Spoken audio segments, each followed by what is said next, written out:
In the days before there were malls that looked exactly alike in every city, how did people go about getting both their needs as well as the occasional fun thing? And were there even fun things? And what were they? Where did people go before Target? And that is wrapped up in the story of the Royal Exchange and Thomas Gresham. So in 1563, Thomas Gresham, a wealthy London merchant and trader who had close ties to Antwerp, we're going to talk about that, he offered to the city of London that he would build a trading floor similar to that in Antwerp, where merchants could get together and do business. They could exchange news on ships and goods, and they could meet with each other to discuss their contracts. At this point, there were no office towers and no shared office space. So if you wanted to do deals, you did them either at each other's homes or at some kind of public space. Later on in the 17th century, coffee houses would be really popular places for merchants to meet up. But the first coffee house in London didn't open up until the 1660s. As a side note, I love that people would meet up in coffee houses to work. It reinforces my idea that as much as we think things change, we are all so much more connected to the past than we might think. When people go to work at their local coffee shop and have meetings there and use their free Wi-Fi, they're actually participating in a ritual that's 400 years old. And I love that. So if businesses wanted to take it to the next level, they could apply for a charter and become a livery company. That meant they had headquarters and had ceremonial robes. And they were always referred to as the worshipful company of bum bum bum. So the worshipful company of mercers or tailors or skinners. In the 16th century, the Lord Mayor ranked the guilds in order of importance. The top 12 were allowed to parade in the annual Lord Mayor's March. There was always an argument between the Tailors Guild and the Skinners Guild over precedence, and in the end, the Lord Mayor decided to alternate them, and each year they would change positions. And that's actually where the term being at 6s and 7s come from, because they would be at position 6 or at position 7. So if you've ever heard that term,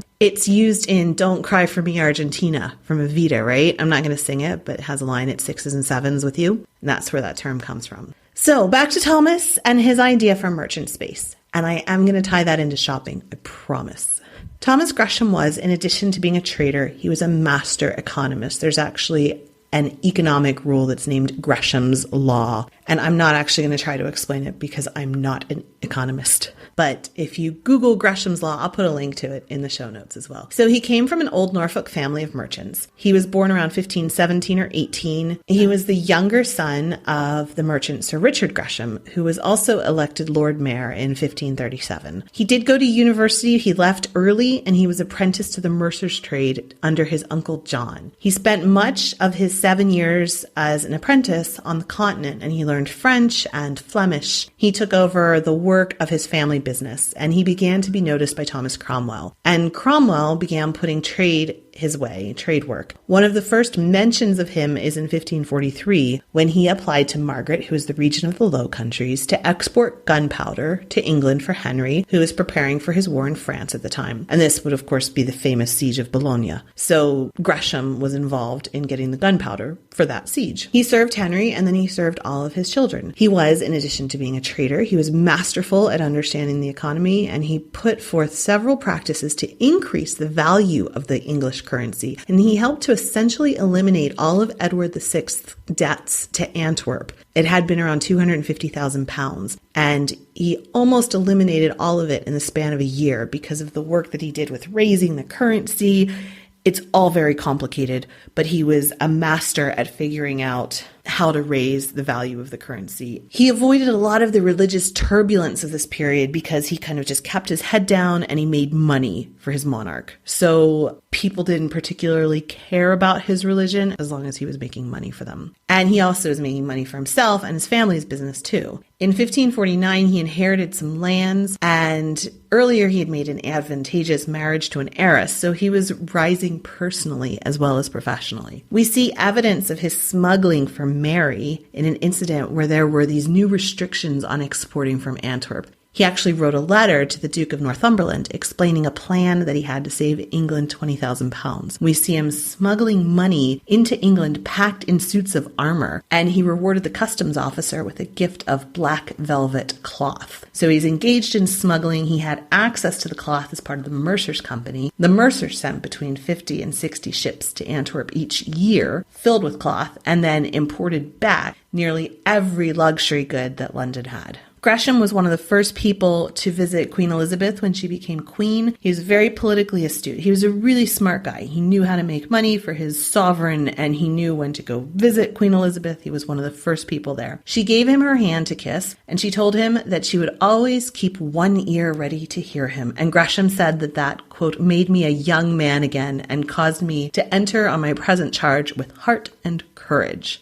In 1564, his only legitimate son died. He did have other illegitimate children, but his only legitimate son died, and many people believe that that's when he began to think about how he would disperse of his fortune and his legacy when he died. He and his father had both believed that London needed a trading floor, similar to that in Antwerp. Merchants had long congregated on Lombard Street to do deals. They had to duck into shops, and when they couldn't get into taverns, they just stood in the street, and they were exposed to all kinds of weather. As early as 1535, the merchants had said that they wanted a trading floor, and they had proposed a space on Leadenhall Street. Nothing ever came of that, and so 30 years later, in 1565, Gresham proposed to finally build this new center of commerce. He said that he would fund it all himself in exchange for a part of the profits. He purchased land in Cornhill around 3 alleys for about £3,700, and he also bought building materials for £500. He did sell subscription shares to this. 750 citizens and the Ironmongers Company all contributed to the expense. The Ironmongers Company gave £75 and the citizens covered much of the rest. Thomas himself laid the first brick in 1566 with a Flemish architect supervising the building. And the building materials, most of the building materials came from Flanders, and it ensured that it would really be modeled after his dream space.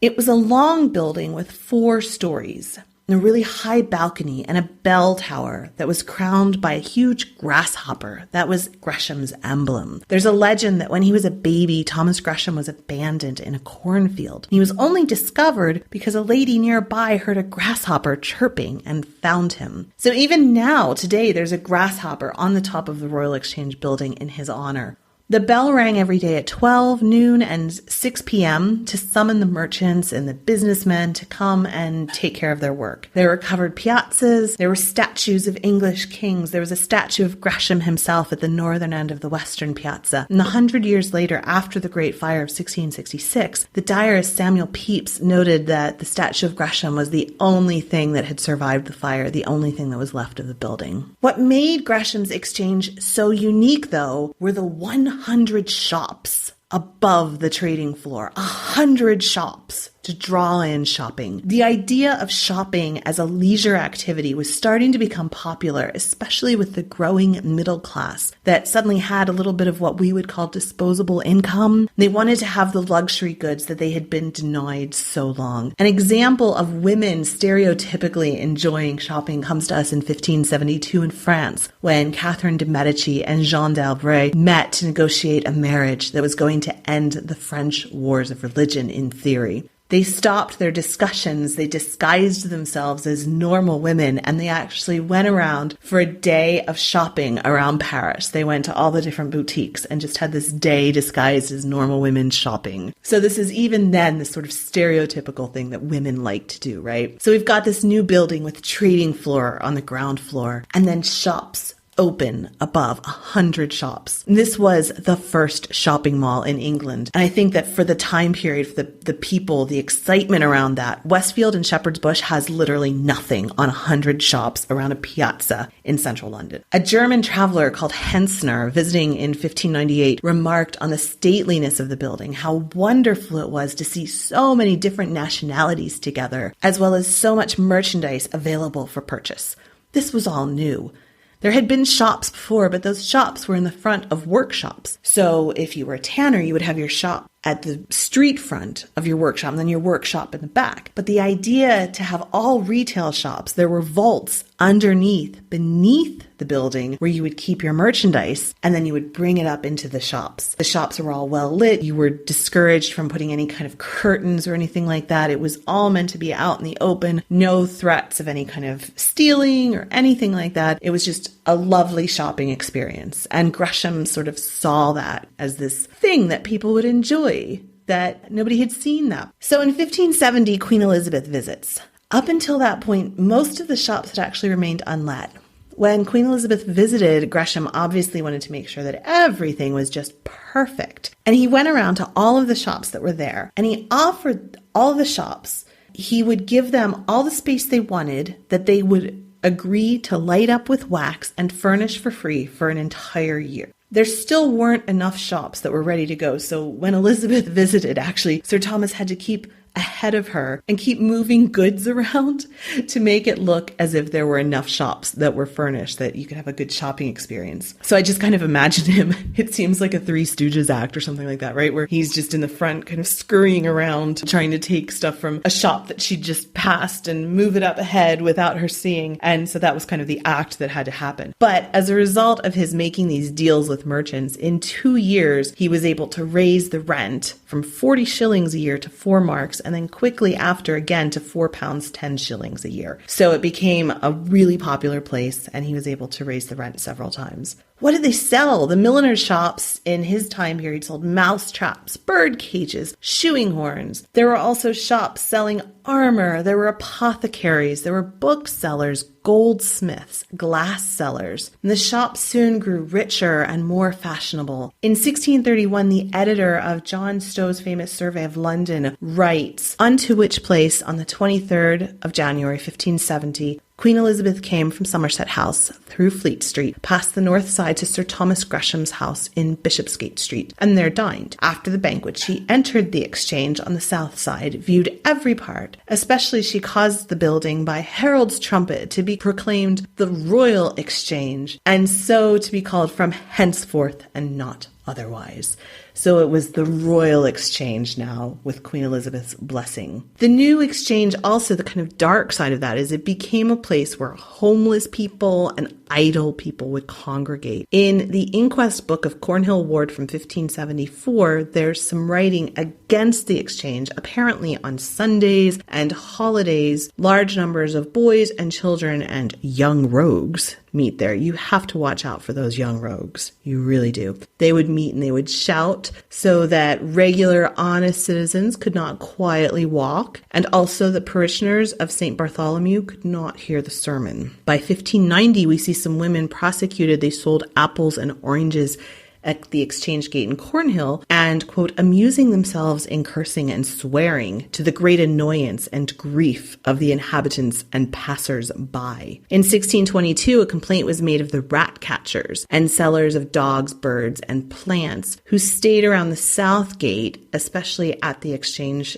time. It was also complained that the bear wards in Southwark, before the special bull or bear baitings, they would actually come across the river and they would parade around the Exchange. It was like a publicity thing, like you go around handing out flyers now. They would bring their bears around during business hours and announce the entertainments for that night. And it caused excitement, but it also drew mobs. And it was usual during these kind of events to have a monkey riding on a bear's back and some musicians. So it would have been really noisy and probably kind of created not the best conditions to do deals in, if you could be overhearing that. So they created some rules around visiting. So, for example, nobody was allowed to wear any weapon. And in 1579, it was ordered that no one could walk in the Exchange after 10 p.m. in the summer and 9 p.m. in the winter. Thomas Gresham died before the Exchange was fully furnished. He died quite suddenly, and his will left the Exchange jointly to the Mercers' Company and to the City of London after his wife's death. But she seemed heartbroken at the idea of losing all of the money after she died, and so she contested the will. And the Exchange began to fall into disrepair. In his Survey of London, John Stow called the Exchange the Eye of London, which I love because now, of course, there's the London Eye. So before the London Eye, there was the Eye of London, and says it became a vast bazaar where fashionable ladies went to shop. Donald Lupton, in a little work that he published in 1632 about London and the surrounding countryside, says that the Exchange, he says, here are usually more coaches attendant than in church doors, and the merchants should keep their wives from visiting the upper rooms too often, lest they tire their purses by attiring themselves. Clever. So Thomas Gresham also founded Gresham College. He wanted a university in London that would rival those of Oxford and Cambridge. And Gresham College still exists today. Later on, the Royal Exchange building itself was destroyed by the Great Fire, as I said, in 1666. The Lord Mayor opened it again 3 years later, and it filled up quickly with merchants and brokers, including the insurance market, Lloyd's of London. Stockbrokers were banned because of offensive behavior. Oh no. And other brokers needed a government license to trade, and numbers were controlled. So it's interesting because you see the Royal Exchange providing this sort of beginning of a regulated stock market. That second building was destroyed by fire in 1838. The present building, the third building, was opened by Queen Victoria in 1844. It was designed by the English architect Sir William Tite. It kept to the original layout. There's a four-sided building surrounding a central courtyard, and the design included an 8-column portico. And inside, there are 24 large panel paintings that you can go see depicting the history of trade in Britain from the early times, including an illustration showing the Phoenicians trading with the ancient Britons on the coast of Cornwall. So today you can still visit the Royal Exchange. It was extensively remodeled in 2001, and it now has a retail center with cafes, restaurants, and over 30 luxury brands. So if you are in the market for a luxury item, you can go to the Royal Exchange. Probably your brand might be there, and you can purchase it, and you would be participating in something very ancient, the purchasing of luxury goods at England's first shopping center. So there you go. So there we have it. The links and resources are in the show notes at englandcast.com. Remember to check out tudorfair.com to see the gorgeous 2018 Tudor planner and also the other really super cool stuff. You can get in touch with me through the listener support line at 8016-TESCO or through Twitter at Tesco, TEYSKO, or facebook.com/englandcast. Thank you so much for listening. I'm going to be back in a week or so with the Tudor Times Person of the Month, which is Robert Dudley. So stay tuned for that. Thanks so much for listening, and I will talk with you again soon. Bye-bye. Blow, northern wind, send who may be sweating. Blow, northern wind, blow, blow, blow. Ich hatte Bord in Bauerbricht, dat soll is semlis und